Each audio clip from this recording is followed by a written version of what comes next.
Shalom, povo de Deus! Tudo bem? Graças a Deus, estamos juntos mais uma vez para a gente ter esse tempo tão bom de comunhão, um tempo maravilhoso na presença de Deus, de buscar Ele, e que Deus nos abençoe, que seja um tempo assim cheio, né, na presença e da vontade dEle para a vida da gente. É tempo da gente também da gente adorar o nosso Deus, da gente buscar Ele junto em meio ao louvor. Então, vamos louvar a Deus em espírito e em verdade também. A gente também louva a Deus e agradece a Deus porque a gente tem como chamar Ele quando a gente precisa.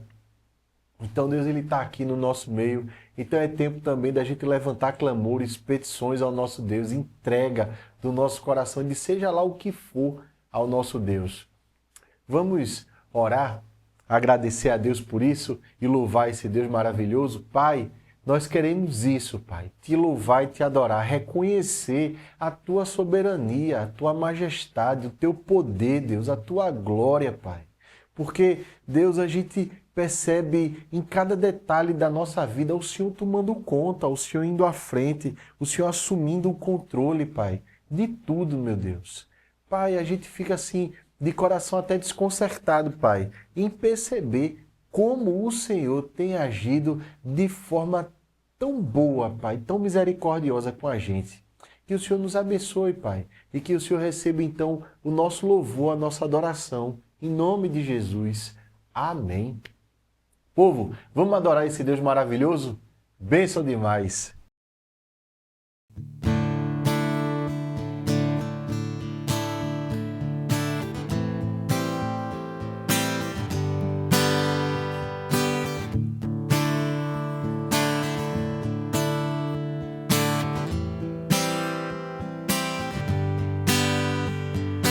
Louvor e honra, poder e glória pertencem ao nosso Deus.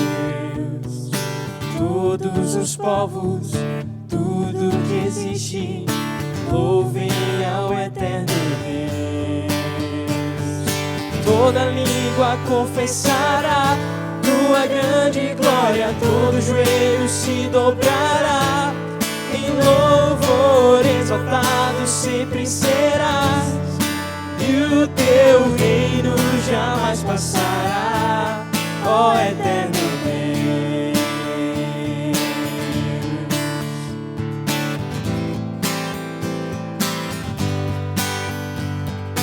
Louvor e honra, poder e glória pertencem ao nosso Deus. Todos os povos, tudo que existe, louvem ao eterno Deus.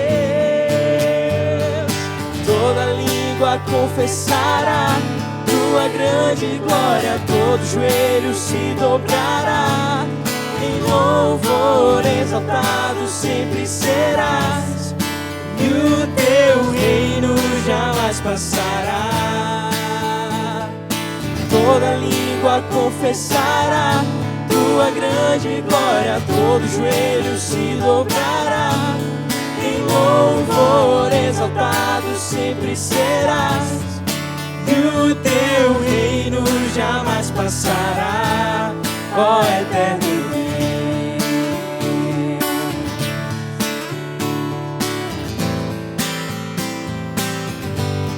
Ó eterno Deus.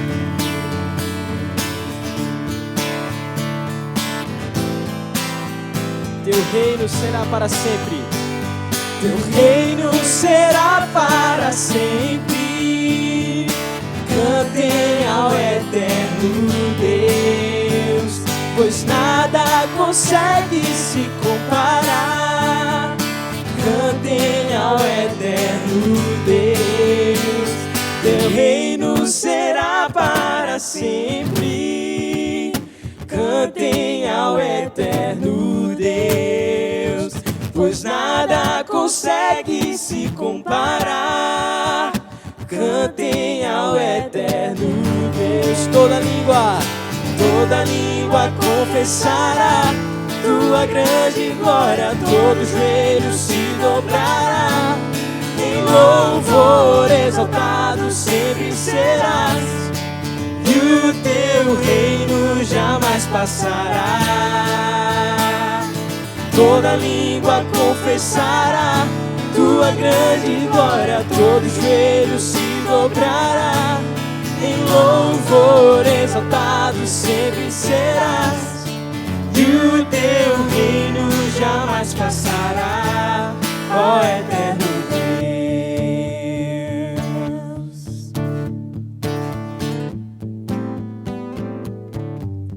Ó eterno Deus.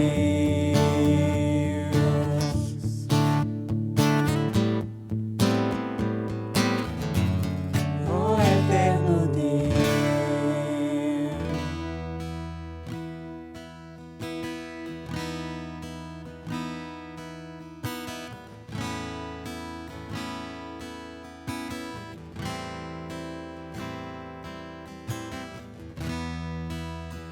Precioso sangue,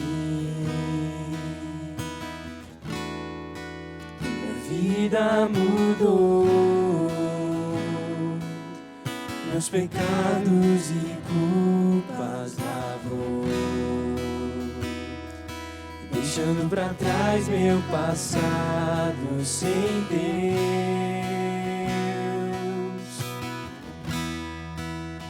Foi nessa cruz que a minha história mudou, que a minha vida deu novo sentido, onde eu encontrei a razão pra viver.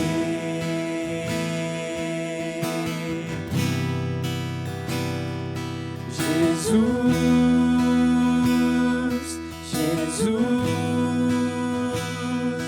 meu coração te louva, meu coração te louva. Jesus, Jesus, meu coração te louva, meu coração te louva, Jesus.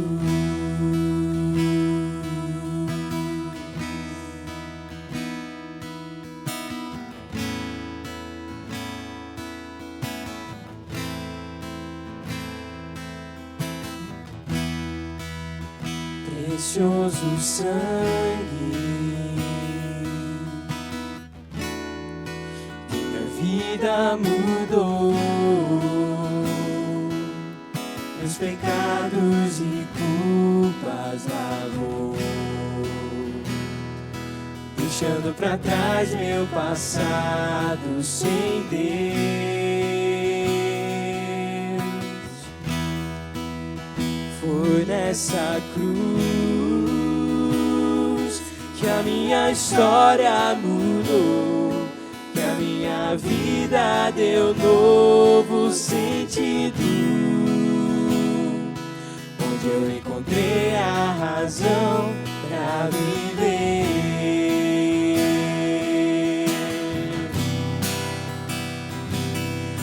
Jesus,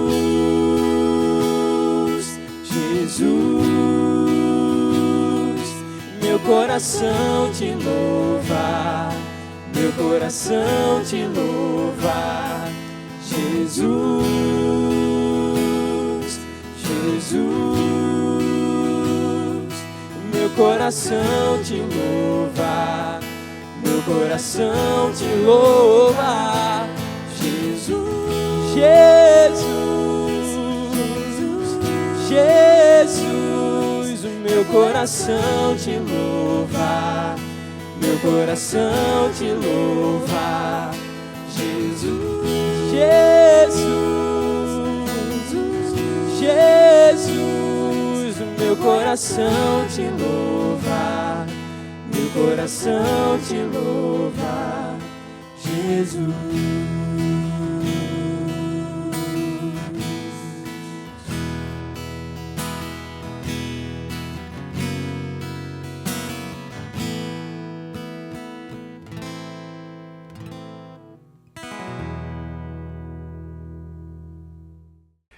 Bênção demais, né, povo? É bom a gente adorar o nosso Deus. O texto de hoje da gente está no segundo livro de Samuel, no capítulo 9. Né? Só que para a gente chegar nesse texto aqui, a gente tem que lembrar um pouco da trajetória de Davi até aqui. Até aqui, Davi, ele estava, graças a Deus, governando, né, em todo Israel. Então, a princípio, ele governou em Judá, só que depois ele foi coroado rei em todo Israel. Era um momento assim de consolidação, então, da coroa de Davi, não é? E era ainda assim os primeiros passos, as primeiras decisões de Davi como rei total de Israel. Só que a essa altura, Davi, ele tinha que resgatar alianças, promessas que ele tinha feito. E era uma coisa interessante, porque Davi, ele tinha estabelecido uma aliança entre ele e Jonatas. Quem era Jonatas? Jonatas era o filho mais velho do rei Saul. Jonatas, ele tinha, por assim dizer, o direito à herança, né, ao trono, porque ele era o primogênito de Saul. E na tradição que perdura até os dias de hoje, exatamente o descendente do rei é que iria governar. No entanto, Saul, ele queria muito que Jonatas fosse rei. Por outro lado, Jonatas entendia que não. Jonatas era um homem temente a Deus. E, por sinal, era o melhor amigo de Davi. Em dado momento da caminhada, no primeiro livro de Samuel, o Jonatas, ele estabelece com Davi uma aliança. Ele diz assim: Davi, eu vou usar as minhas palavras, tá certo? Eu entendo que você é que deve governar e não eu. Deus entregou a você a unção, a coroa, o reino. Então, eles fizeram um símbolo disso. Jonatas entrega a Davi as suas armas, seu cinto, sua armadura, né? Como um símbolo de passagem de poder. Davi, você tem a dignidade do rei. Quem, em sã consciência, faria isso nos dias de hoje?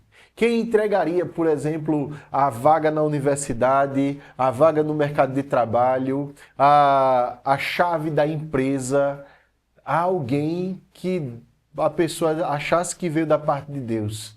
Então a gente está diante de um Jonatas temente a Deus, cheio de fé em Deus e com fé o suficiente para firmar a segunda parte dessa aliança.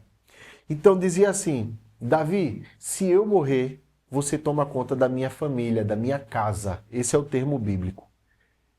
Davi, da mesma forma: Jonatas, se eu morrer, você toma conta da minha casa, da minha descendência, isto é, dos filhos, dos netos, vou tomar conta. Então, eles estabeleceram essa aliança, né? Enquanto eles ainda estavam juntos. Depois eles se separam, não tornam mais a se ver e fica estabelecida essa aliança. Então, era uma aliança somente entre eles dois. Ninguém mais sabia desse negócio, não era uma coisa pública. Aí a gente vai convergindo agora para o capítulo 9. Todos sabem que Jonatas, ele morreu, né, em combate. Saul, depois que sabe que Jonatas morreu, ele se mata. E agora Davi assumiu o trono, unificou o reino, está consolidando os seus passos. E esse capítulo, apesar de ser curto, ele fala demais ao nosso coração. Então, a gente vai fazendo a leitura do capítulo e vai fazendo explicações e aplicações para a gente compreender melhor o que é que a gente precisa saber, o que é que a gente precisa carregar no nosso coração para esse momento do pastoreio. Disse Davi: resta ainda, porventura, alguém da casa de Saul para que eu use de bondade para com ele, por amor de Jonatas? Davi, ele está aqui fazendo um apanhado, né? E ele diz assim: eu tenho que usar de bondade. A mesma raiz da palavra misericórdia, resede, lá no original. Mesma raiz da palavra misericórdia. Então Davi, ele está dizendo assim: eu tenho que agir por misericórdia. É interessante que essa é uma palavra que é usada por Deus ao seu povo. Então, Davi aqui, ele está agindo não simplesmente como um político que fez uma promessa e pela ética se vê obrigado a cumprir, mas ele está agindo por misericórdia. Isso vai se tornar mais claro a razão disso. Havia um servo na casa de Saul, cujo nome era Ziba. Chamaram-no que viesse a Davi. Perguntou-lhe o rei: És tu Ziba? Respondeu: Eu mesmo, teu servo. Disse-lhe o rei: Não há ainda alguém da casa de Saul para que use da bondade de Deus para com ele? Então Ziba respondeu ao rei: Ainda há um filho de Jonatas, aleijado de ambos os pés. E onde está? Perguntou-lhe o rei. Ziba lhe respondeu: Está na casa de Maquir, filho de Amiel, em Lodebar. Então mandou o rei Davi trazê-lo de Lodebar, da casa de Maquir, filho de Amiel. Vindo Mefibosete, filho de Jonatas, filho de Saul, a Davi, inclinou-se, prostrando-se com o rosto em terra. Disse-lhe Davi: Mefibosete. Ele disse: Eis aqui teu servo. Interessantemente, essa construção até aqui. Davi ele não sabia da existência do Mefibosete, né? Isso porque ele tinha machucado os pés. Aconteceu que o Mefibosete ele sofreu um acidente durante uma fuga quando ele tinha 5 anos de idade. E foi uma serva, uma ama, que deixou ele cair e por conta disso ele ficou deficiente de ambas as pernas. Talvez nos dias de hoje, com cirurgia e fisioterapia, ele tivesse restaurado completamente a saúde, mas nesses dias ele ficou desse jeito. Então era uma pessoa inválida que foi relegada a um canto, ele não era hábil ao trabalho, à guerra. Então era alguém que ficava assim numa zona perdida do reino, relegado ao segundo plano, né? Alguém que não tinha dignidade. No entanto, a gente vê Davi receber esse homem com uma festa, ele grita o nome dele, Mefibosete. E Mefibosete responde prostrado, reconhecendo ali que está diante do soberano dele, eis aqui o teu servo, né? Então, Davi ele usa de uma misericórdia que ele não é como se estivesse tratando de um esmoléu, de um mendigo. Ele eleva Mefibosete à categoria de alguém da corte. Isso vai se tornar mais claro ainda agora.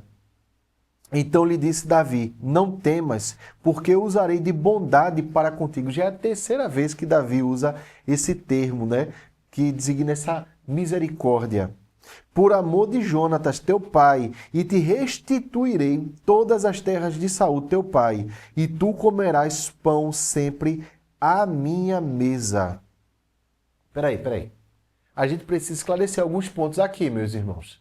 Veja só, a essa altura do campeonato, a tradição e o costume normal era o seguinte: quando alguém assume o trono, que era o caso de Davi, era ainda muito recente a coroação de Davi, ele estava nos primeiros passos. O normal a acontecer é que quando ele visse alguém que era descendente do rei anterior, ele matasse essas pessoas, porque seria um fortíssimo concorrente a uma conspiração contra Davi. Então, o bom senso da época diria assim: misericórdia nada. Esse cara é uma ameaça, você tem que matar ele.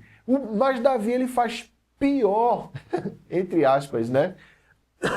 Perdão, irmãos. Ele restitui a Mefibosete todas as terras de Saul. Ele dá a Mefibosete poder. Mais do que isso, ele bota Mefibosete à mesa com ele, comendo com ele, ele dá autoridade. Então ele enriqueceu, deu autoridade, afetividade a Mefibosete. Era para alguém que não merecia isso, era alguém que não tinha como pagar, era alguém que não tinha nada para dar de volta a Davi aquilo. Então, no senso comum, isso é uma grande loucura, isso é um contrassenso, não é? Você agir com essa misericórdia para alguém que poderia ser potencialmente um maior inimigo que você poderia ter. Você estaria colocando o inimigo literalmente à sua mesa, do seu lado. Esse homem que poderia trair Davi a qualquer momento. E Mefibosete, ele meio que ficou com medo, né? Por isso que Davi disse, não tema. Porque parece que essa coisa era boa demais para ser verdade. Esse negócio aqui parece que não acontece, né? A gente não processaria essa informação com tanta facilidade, né, na nossa cabeça. Versículo 8 diz assim, então se inclinou e disse, quem é teu servo para teres olhado para um cão morto tal como eu? E essa expressão aqui é fortíssima, porque na cultura hebraica, o cão, ele tem a equivalência de um urubu. As pessoas, hoje em dia, é que houve a petilização da sociedade, não é? Mas a essa época, cachorro, ele comia o resto do resto, comia carniça, né? Ele era, assim, relegado a um urubu. Então, o que Mefibosete está dizendo assim, aqui é, olha, quem sou eu que estou no pior lugar da sociedade? Eu sou o menos digno para o Senhor me colocar nessa condição, não é? Chamou Davi a Ziba, servo de Saul, e lhe disse, tudo o que pertencia a Saul e toda a sua casa dei ao filho de teu senhor. Trabalhar-lhe-ás, pois, a terra, tu e teus filhos e teus servos, e recolherás os frutos para que a casa de teu senhor tenha pão que coma. Porém, Mefibosete, filho de teu senhor, comerá pão sempre à minha mesa. Tinha Ziba 15 filhos e 20 servos. Davi ali constitui uma micro-corte para Mefibosete. Ele coloca esse povo uma mão de obra para trabalhar, para gerar riqueza, para gerar sustento para Mefibosete. Então a coisa para Mefibosete só foi melhorando e melhorando e melhorando. Isso porque Davi disse assim, eu tenho que usar de misericórdia para com Mefibosete, né? Preste atenção, meus irmãos, porque para a pessoa agir com misericórdia, como Davi estava agindo aqui, diante de alguém que tinha tudo, todos os elementos para se tornar um inimigo muito cruel de Davi, Davi tinha que ser muito corajoso. Então a misericórdia, ela traz consigo a coragem. As duas andam na mesma casa. É muito mais corajoso aquele que age com misericórdia do que aquele que age com crueldade. É muito mais livre aquele que age com misericórdia do que aquele que age com crueldade, porque o que age com crueldade, ele vai simplesmente no senso comum e ele vai simplesmente num instinto de autopreservação. Só que a pessoa que age com misericórdia não. Ela arca com o dano. Ela sofre o dano. Davi aqui estava disposto a sofrer o dano. A dizer assim, eu sofro o dano, eu levo o prejuízo, eu abro mão de servos, eu abro mão de terras, eu abro mão, inclusive, de autoridade, eu abro mão do meu tempo porque eu quero ter comunhão, porque se senta à mesa é para ter comunhão com o rei. Eu quero investir tempo aqui com Mefibosete. Então, presta atenção, que o que estava acontecendo aqui era um grande milagre, né? Era misericórdia assim levada ao extremo. Davi estava sendo extremamente pródigo aqui, esbanjando realmente bênçãos sobre a vida de Mefibosete. Disse Ziba ao rei, segundo tudo quanto o meu senhor, o rei, manda a seu servo, assim o fará. Comeu, pois, Mefibosete à mesa de Davi, como um dos filhos do rei. Tinha Mefibosete um filho pequeno, cujo nome era Mica. Todos quantos moravam em casa de Ziba eram servos de Mefibosete. Morava Mefibosete em Jerusalém, porquanto comia sempre à mesa do rei. Ele era coxo de ambos os pés. Se a gente olhar aqui, a gente vai pensar simplesmente que é um texto que trata de alguém que recebeu uma boa notícia, como alguém que de repente acertou na Mega Sena acumulada. No entanto, a gente deve entender muito bem a mensagem teológica desse texto aqui.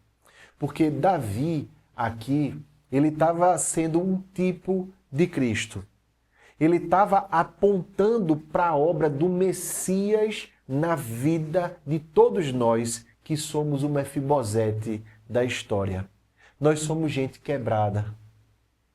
Gente que não tem a possibilidade de consertar o mundo, de trabalhar, de fazer melhor. No entanto, somos alvo da graça, da misericórdia de Deus, que, por fidelidade a si próprio, aquilo que Ele prometeu, vem em nosso socorro, porque o nosso Deus, Ele é autossuficiente.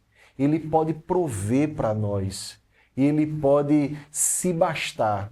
Então não existe nada que a gente possa roubar dele. Mas, para isso daí, o nosso Deus, para se reconciliar com a gente, o nosso Deus deu o Filho dele. Então sim, o nosso Deus, ele estava disposto a sofrer o dano. Para ter misericórdia de nós, Deus sofreu o dano. Jesus sofreu o dano. Perdão, irmãos. Então o nosso Deus, ele faz isso. Olha para a gente como esse Mefibosete. A gente não tem merecimento nenhum, mas somos alvo da graça de Deus. É normal que a gente tenha uma tendência maior a reclamar e a se queixar do que falta.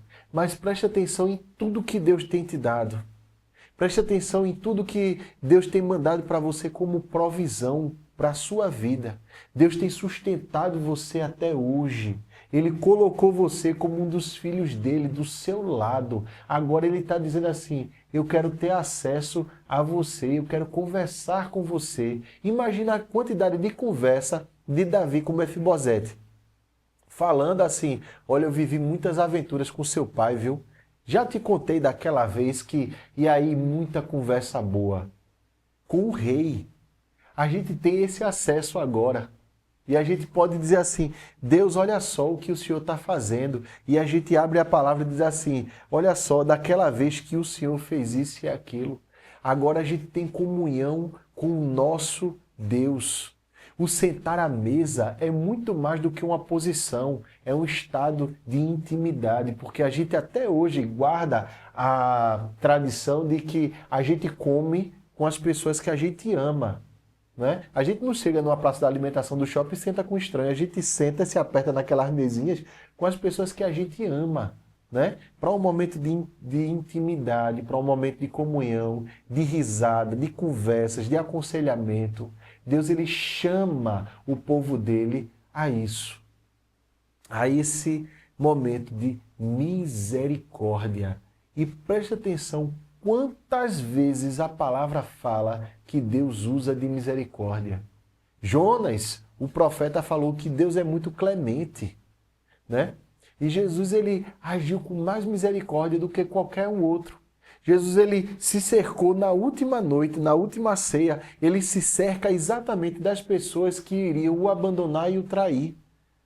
E ele decide que vai fazer isso por misericórdia. Ele escolhe sempre pessoas falhas, pequenas, para fazer uma obra maravilhosa. Deus ele nunca pegou na Bíblia alguém que fosse plenamente capaz. Ele não escolheu Saul, apesar de Saul ter alta estatura e ter assim muita imponência, mas ele não escolheu Saul para derrotar Golias, ele escolheu Davi. Ele não escolheu uma mulher que fosse extremamente fértil para abrir a madre. Ele escolheu uma senhora idosa chamada Sara que não tinha possibilidade nenhuma de gerar mais vida. Ele não escolhe alguém da mais fina estirpe do Império Romano para ser mãe do Messias. Ele escolhe uma menina no meio de um rincão inexpressivo do Império Romano para ser a mãe de Jesus. Como último profeta, ele não escolheu uma pessoa da estirpe de Gamaliel ou de Nicodemos, ele escolheu João Batista. Deus ele sempre vai pegar aqueles que não são capacitados para sentar do lado dele. Isso tira completamente o nosso mérito. Isso coloca a gente aqui na posição de Mefibosete. A gente tem que se curvar, agradecer, pasmar, se maravilhar e adorar. E dizer assim, eu não mereço. Por que o Senhor está fazendo isso comigo se eu não mereço? Né? E aí Deus vai explicar para você porque Ele é misericordioso. Porque ele é esse Deus que esbanja a bênção. Porque Ele é o Todo-Poderoso do universo e Ele é movido por amor e não por ódio, por vingança, por mesquinharia. Isso não é do nosso Deus. O nosso Deus, Ele olha pra gente e Ele diz assim, eu posso consertar a sua vida. E você vai dizer assim, mas por quê? Porque Deus vai dizer assim, porque eu tenho uma paixão toda especial pela vida que eu mesmo criei. E eu sou dono da vida e eu decidi que eu vou encher você de vida. Então o que é que a gente faz? A gente aprende a confiar cada vez mais no nosso Deus. A descansar nele. E mais do que isso, nós assumimos agora uma postura de humildade. Porque o mérito é todo dele. Porque nós não merecíamos estar aqui. Mas ele é que nos traz. E agora a gente assume a mesma postura de Mefibosete. A gente chama a si próprio agora de servo. A gente coloca-se agora na mão de Deus como um servo dele. E é interessante que a função social do filho dentro da casa do pai era a função de servo. O filho era a melhor mão de obra que o pai poderia ter, a mais confiável, a mais empenhada, a mais forte. Então Davi começa a tratar Mefibosete como filho. E Mefibosete não precisava de aula a esse respeito, mas nós precisamos, porque a função do filho na nossa sociedade foi corrompida, né? Hoje o filho muitas vezes é o reizinho da casa. Na época, e é para ser assim o ensinamento bíblico, devemos seguir o ensinamento bíblico, o filho é aquele que serve alegremente ao pai e que aprende com ele tudo que ele puder aprender. É isso que deve ser a nossa vida. Isso daí é a maior felicidade da vida da gente. Então, em resumo, a gente pode tirar grandes lições disso daqui. Primeiro de tudo, nós somos alvo da misericórdia do nosso Deus. Segundo, nós devemos, portanto, nos colocar como servos dele, submissos à vontade dele, humildes na presença dele, verdadeiros adoradores a ele. Quarto, a gente deve expressar em nós a mesma misericórdia que Deus expressou com a gente. E aí a gente tem que ter coragem para ser misericordioso. Sofrer o dano se tiver que sofrer o dano, mas confiar em Deus, que é isso que deve ser feito. A gente não é chamado por Deus para se vingar, para se engrandecer, mas sim para ser misericordioso. Às vezes com as pessoas que nos ofendem, nos desprezam, são más com a gente de alguma forma, e até aquelas que não merecem, os anônimos e descartáveis da nossa sociedade. Deus diz assim, seja misericordioso. É muito mais corajoso aquele que é misericordioso do que aquele que não é. Então, coragem para ser misericordioso, meu irmão. O que é que eu espero de todo o meu coração?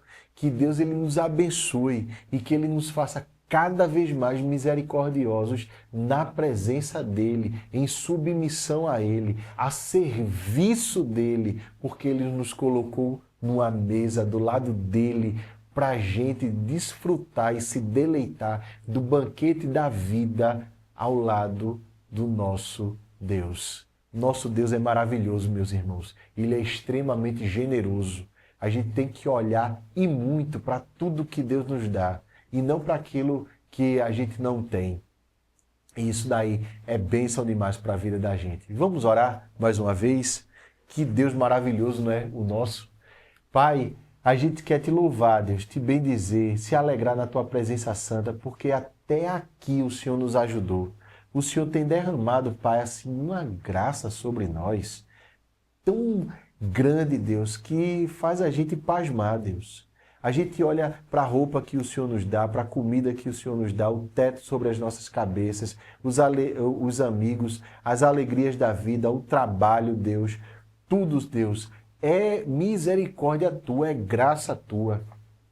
Pai, faz a gente lembrar disso todos os dias, para que quando a gente se sinta tentado, Pai, a reclamar ou então a buscar fazer a nossa própria vontade, buscar o nosso próprio poder, a gente desista, Pai, disso, mas a gente descanse cada vez mais em Ti, Deus.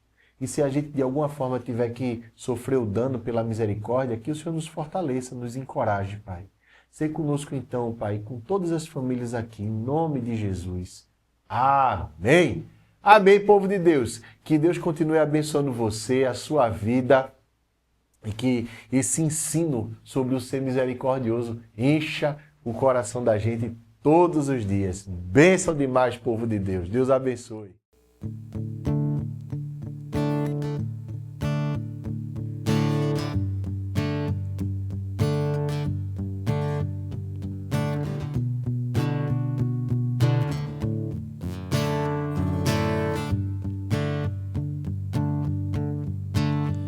Sou grato por tudo que tenho,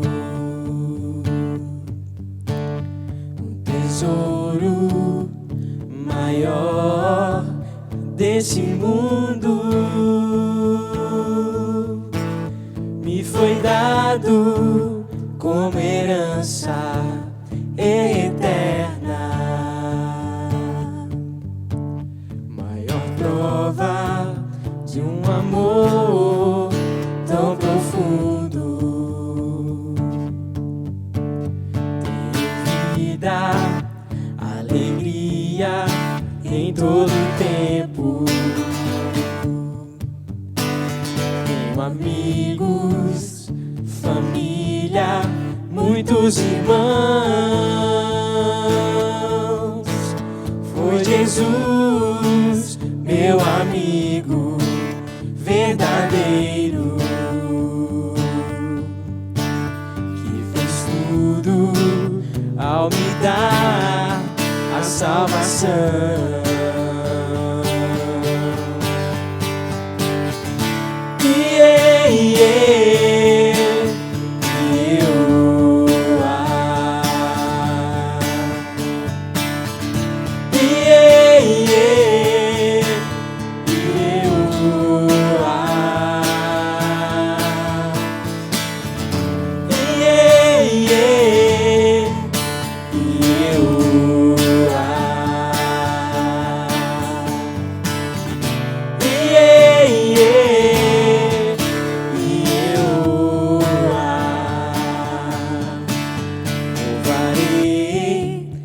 Senhor em todo tempo, seu louvor estará continuamente em meus lábios e também no coração. Ele será sempre a nossa canção. Jesus Cristo será sempre minha canção.